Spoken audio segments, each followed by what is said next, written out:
Aujourd'hui, j'aimerais bien vous parler d'un sujet qui me tient beaucoup à cœur, c'est la manière dont on parle aux enfants. Alors pourquoi je veux vous parler de ça?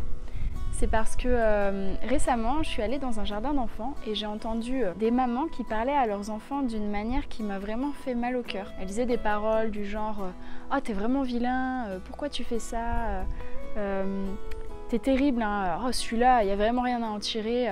Oh, puis t'es pas beau quand tu fais ça. Oh là là, mais quel sale caractère. » Bon, petits exemples de choses que j'ai entendues. C'est vraiment cette fois-là où j'avais entendu cette maman parler à son enfant et si petit, il avait peut-être 8 mois.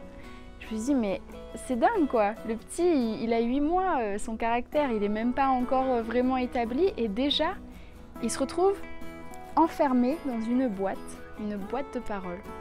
Et une boîte qui va en fait, et oui je vais peut-être vous choquer, mais qui risque de déterminer toute sa vie future. Déjà d'un point de vue scientifique et psychologique, il y a des recherches qui ont été faites. Est-ce que vous avez déjà entendu parler du ratio Losada?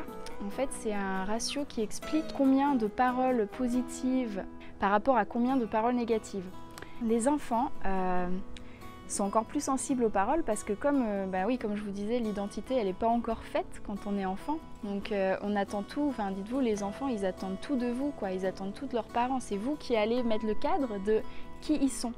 Tout ce que vous dites sur eux, ça va les aider à devenir qui ils doivent être en fait. Et par exemple, il y a une citation que j'aime bien, donc je vais vous la lire. « Nous sommes véritablement habités de mots que nous avons entendus, avalés, introjectés.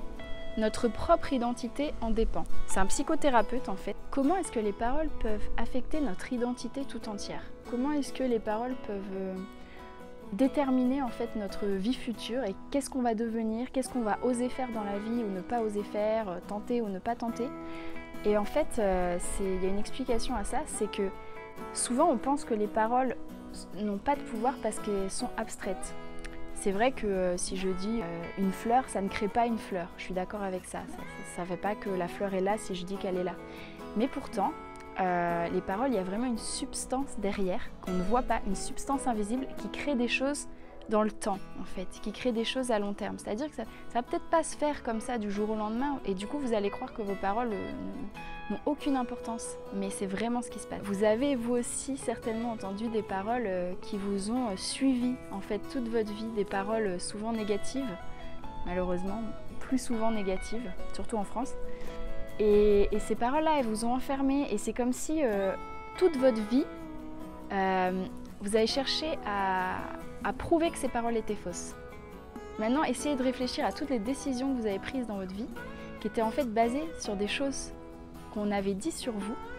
Vous vouliez prouver que c'était faux. J'ai vraiment observé beaucoup de choses qui ont été déclenchées en fait par les paroles dans la vie des jeunes. Je trouve ça tellement intéressant en fait, juste de se remettre en question, d'avoir une ouverture en fait, de se dire mais ouais en fait mes paroles peuvent changer la vie de mon enfant. Je sais une chose, c'est que vous avez certainement pas envie de voir vos enfants enfermés dans des boîtes de paroles. Ce que vous voulez, c'est le meilleur pour eux, j'en suis sûre. Je vous retrouve pour une prochaine vidéo. À bientôt.